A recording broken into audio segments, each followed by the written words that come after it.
When it comes to Overwatch, appreciating the game's lore can be a complicated endeavor. The stories are fun, the hero videos are awesome, and the backgrounds and character interactions make it feel like the game exists in a living world. But the game is also alive, and building the game's lore out with new characters and details while the game is still in progress is bound to create some inconsistencies. Most players probably brush the lore side as set dressing, and they're right to. After all, this is a game where you can only play in-canon missions 6 weeks out of the year. But lore completionists will find a number of retcons that realign the perspective on their favorite characters. Here are the 5 most baffling Overwatch retcons.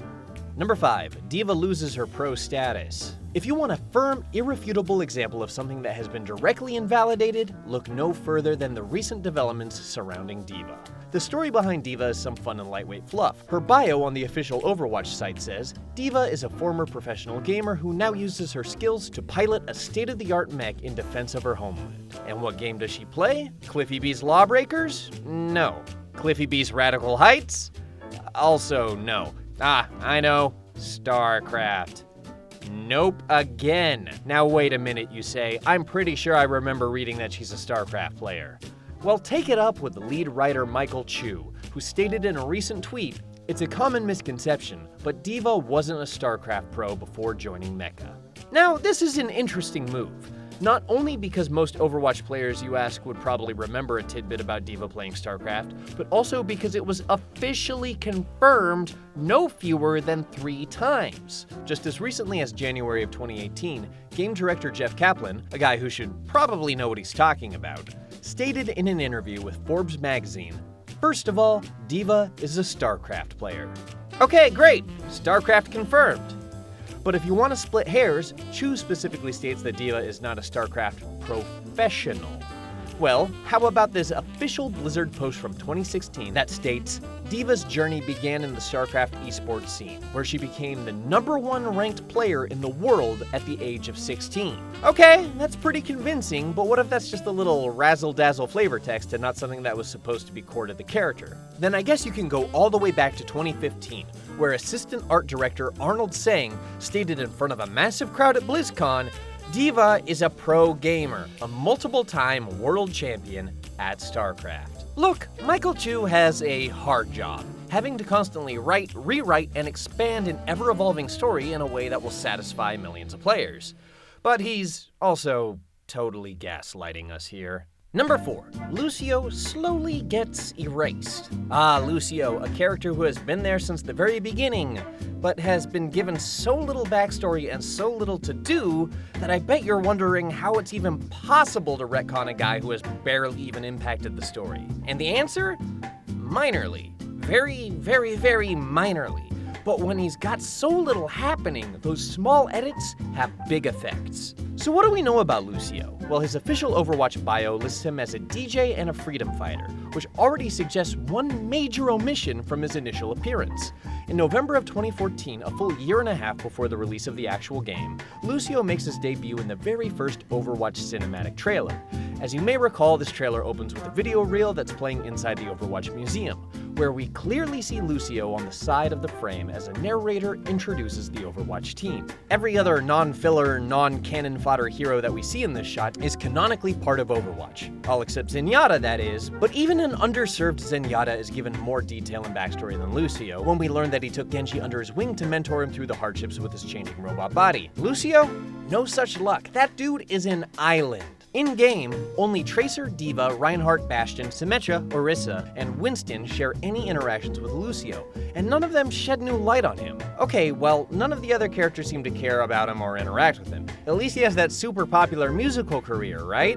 Well, kind of. Some updates have quietly replaced Lucio posters in the Numbani map with posters featuring Ify Oladele, the creator of Orisa. There goes the last of his major in-game cross-character representation. Sometimes retcons change a bit of backstory from one thing to another. Other times, they change things so it seems like some backstory was never true in the first place. Number 3, Torbjorn and Brigitta's iffy family situation. Torbjorn Lindholm is great at making turrets. In fact, the only thing that seems like he might be better at making is babies.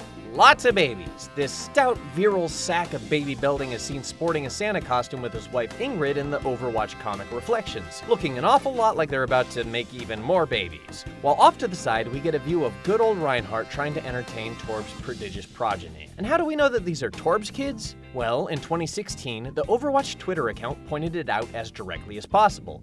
When asked who these kids belong to, the reply was simply, they're Torb's. Not a lot of ambiguity there.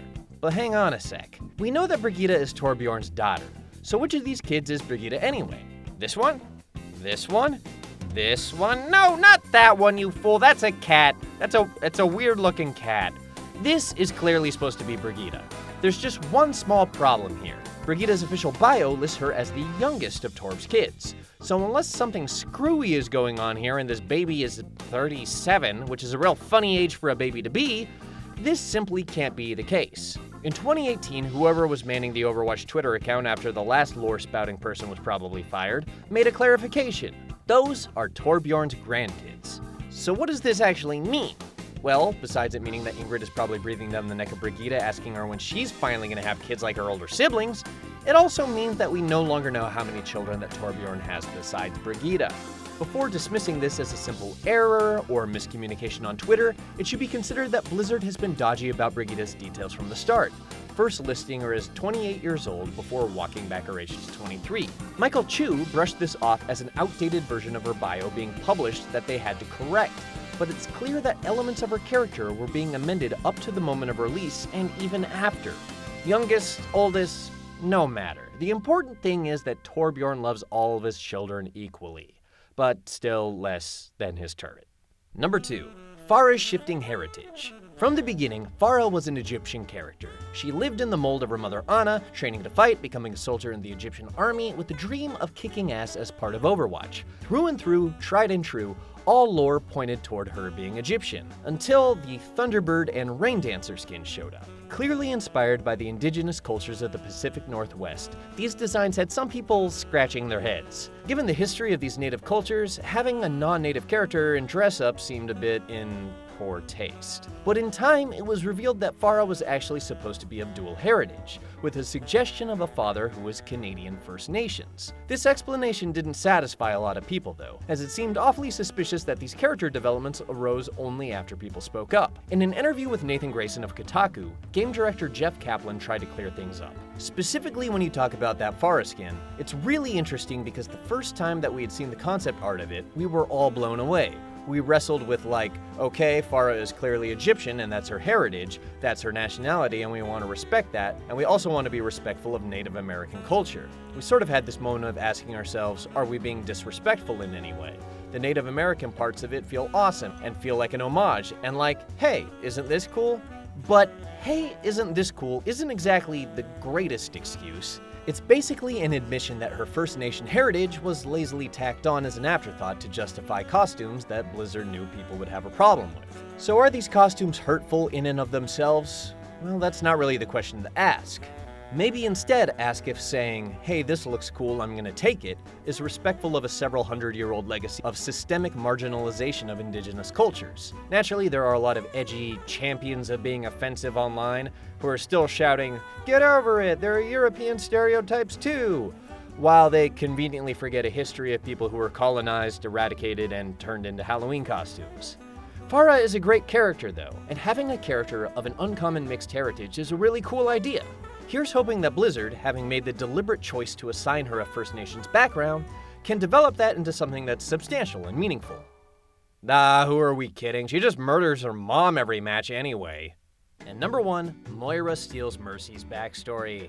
From the moment of release, one of the coolest bits of story in Overwatch was the implication that our angelic mad scientist Mercy was responsible for transforming Gabriel Reyes into the highly merchandisable edgelord known as Reaper. Several key pieces of dialogue reinforce this, including Mercy telling Reaper, "What happened to you?" before he replies, "You tell me, Doc." It certainly doesn't sound like Mercy stiffed him on tickets to a baseball game. It's something serious, and considering Mercy's history of saving lives with extreme science and with Genji, this is clearly intended to be the audience's takeaway. Flash forward to 2017, Blizzard's reveal trailer for Moira threw us a curveball. Sorry, I don't know why I keep referencing baseball. I don't even really like baseball all that much. This is a clear depiction of Gabriel Reyes grappling with a new, unfamiliar aspect to his physiology. And seeing Reyes appear as Reaper in the very next shot, it's clear that the intended takeaway is that Moira's responsible. This is murky territory, obviously, since we never had the official scoop on how Mercy's healing technology was meant to have affected Reyes. But considering that the introduction of Moira came entirely out of nowhere, even if it doesn't entirely invalidate Mercy's involvement in the creation of Reaper, it does change the established notion for who's responsible for Reyes' emo phase. Look, I know that this is a little bit bullshit, but I'm not an idiot for thinking that Mercy made Reaper, right? I mean, we all thought that, right? Guys, hello? Uh-oh.